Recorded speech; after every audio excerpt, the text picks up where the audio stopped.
Salom do'stlar. Bugun biz ilmiy dunyoning olimpiadasi haqida gaplashamiz.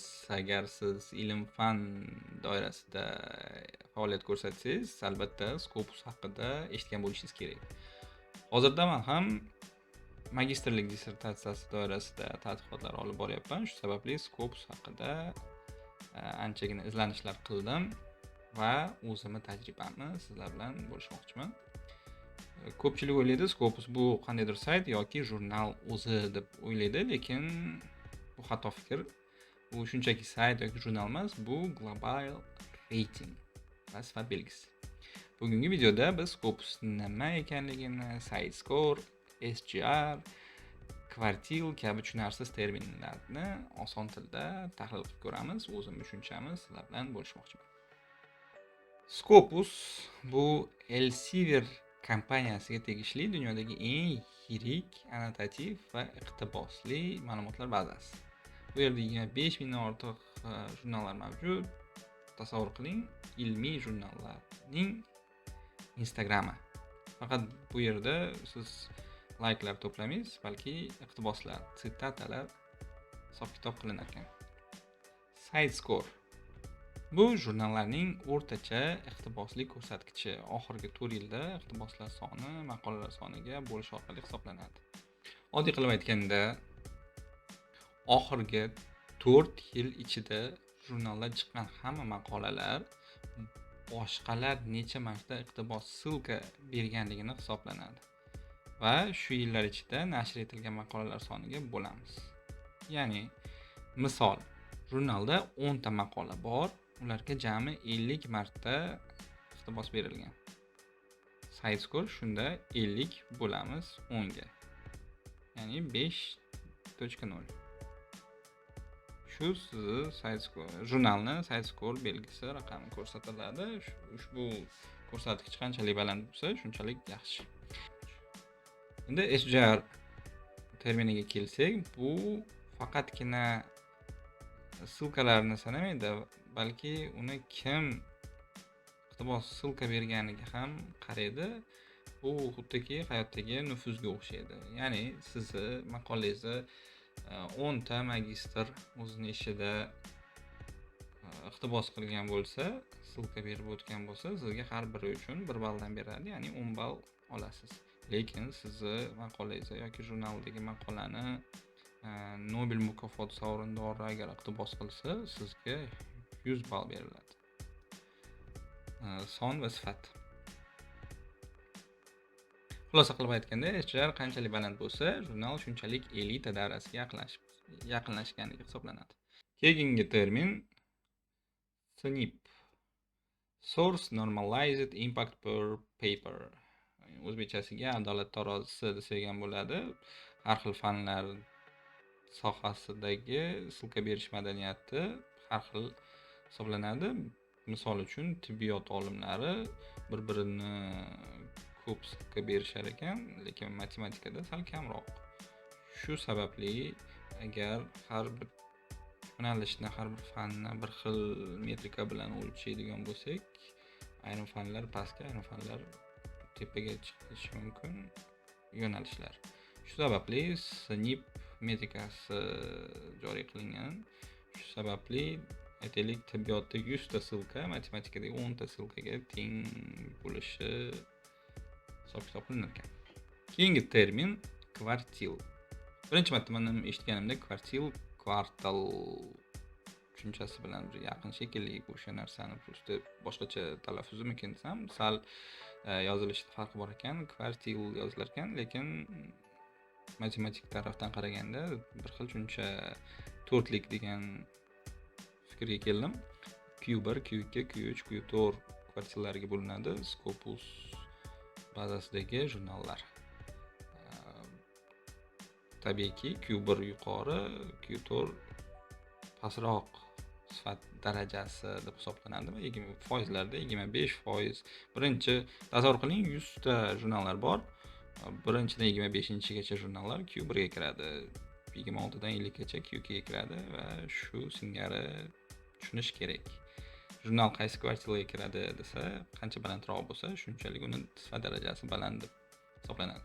Keyingi terminimiz persentil termini. Uni men tushunish uchun misolda tushunib yetdim oxirigacha aniqroq qilib, sizlarga misol doirasida tushuntirishga harakat qilaman. Tasavvur qiling, siz 20 kishilik sinfda o'qiysiz va 5 baho oldingiz. 15 kishi 5 bahodan pastroq baho oldi. Bu hisobda endi biz matematik formulaga qaraymiz. Sizdan ko'ra pastroq baho olgan sinfdoshlaringizni umumiy o'quvchilar soniga bo'lamiz. Ya'ni 15 bo'lingan 20. Natijada 0.75 soni vujudga keladi va uni 100 ga ko'paytirishimiz kerak. Ushbu formula orqali 0.75 ko'paygan 100. Natija 75. Shu holatda bazalarda ko'rinayotgan 75% soni shunday keladi. Xulosa qilib aytganda, persentil bu qancha jurnallardan ko'ra kuchliroq, yaxshiroq ekanligingizni ko'rsatuvchi belgi. Qancha baland bo'lsa, shuncha yaxshi. Keyingi terminimiz bu indeks Hirsha yoki H-indeks deb ham yoziladi. Agar SciScore bu jurnallarni darajasini ko'rsatsa, H-indeks bu olimlarda ilmiy nufuzini ko'rsatib turadigan indeksatsiya metrikasi. Buni tarixga nazar solsak, Jorge Hirsch degan tagi argentinalik, Kaliforniya universitetida San Diegoda fizik bo'lib ishlaydigan olim tomonidan o'ylab topilgan indeksatsiya hisoblanar ekan. Tasavvur qiling, sizda 10 ta maqola bor. Agar ularning har biri kamida 10 tadan iqtibos sitata olgan bo'lsa, sizning H indeksingiz 10 ga teng bo'ladi. Agar sizda 100 ta maqola bo'lsa-yu, lekin ularga hech kim iqtibos keltirmagan bo'lsa, H indeksingiz 100 bo'lib qolaveradi. Bu ko'rsatkich olimning nafaqat ko'p yozishini, balki qanchalik sifatli va foydali ish qilayotganini ko'rsatadi. Scopusda o'z profilingizni ochib, H indeks qanday o'sayotganini kuzatib borishingiz mumkin. Teoriyadan endi amaliyotga kelsak, Scopus bazasiga kirishni ko'rsataman.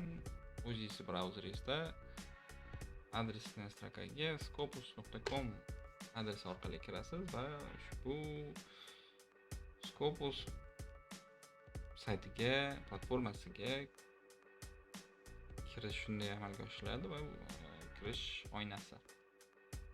Imkoniyat darajasida ro'yxatdan o'ting va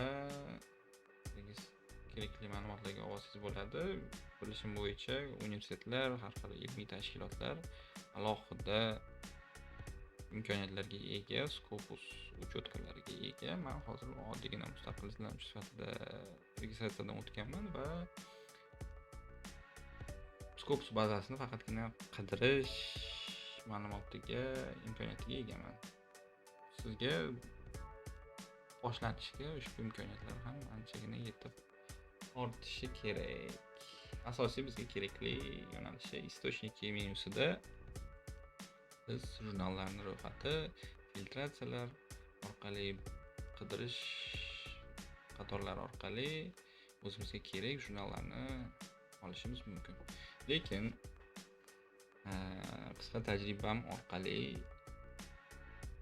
narsani tushunib yetdimki, aynan bu Scopus orqali o'zingizga kerakli jurnallarni qidirish amaliyoti unchalik ko'pchilik qo'llamadimi bilmadim, lekin men o'zim tajribamda avval jurnalni topyapman. Jurnalni topishni ham o'zim keyingi videolarimda bir ko'rsatib qo'yaman. Aytaylik, ushbu jurnal Intelligencia Artificial degan Ispaniyani jurnaliga uchradim. Yo'nalish bo'yicha shu sun'iy intellekt jurnali va ushbu jurnalning saytiga kirilganda barchasida ICCN raqami bo'ladi. Menga ushbu ICCN raqamlar orqali qidirish anchalik qulay va o'z saytlarida ham indeksatsiyalarni ko'rsatib qo'yishyapti ko'pchilik jurnallar. Metrikada aytaylik, sizga bironta tanishingiz yoki bironta firmalar, qaysidir mutaxassislar maqolangizni Scopus'da indekslangan jurnalga chiqarib beraman desa, tekshirishingiz uchun uni ICCA'ni saytini so'raysiz va ushbu saytga kirib qidirish oynasida ICCA va kopiya qilib olgan raqamingizni qidirishga berasiz. Qidirganimizda bizda shu jurnal chiqdi. Intelligensiya artificial. Bu degani demak bor. Yuqorida aytib o'tganimizdek, mana prosentil foizlari, sayt skorlar, iqtiboslar soni, yillar, ayrim qo'shimcha ma'lumotlar kelib chiqadi. To'liqroq ma'lumot olaman desanglar, ushbu jurnal sahifasiga o'tishinglar mumkin va uni umumiy ma'lumotlari, qaysi yildan qaysi yilgacha Scopus'da indeksatsiya qilingan, uni elektron ICCA'ni, oddiy ICCA'ni jurnal bu nima, u qaysi yo'nalishlar bo'yicha maqolalar qabul qilishi, nashr etish ko'rsatiladi va bizga kerakli ko'rsatkichlar, prosentil belgilari, raqamlar, harfiy formulalar, sayt skorlar, STR, SNP raqamlar. E'tibor bering, agar ushbu jurnal chiqib ketgan bo'lsa, bu yerda maxsus belgi qo'yib qo'yishyapti. Bir ikkita jurnallarda tushadi, ko'rdim. Shunisiga e'tibor bering. Yana bitta muhim ko'rsatkich открытый достуp belgisi.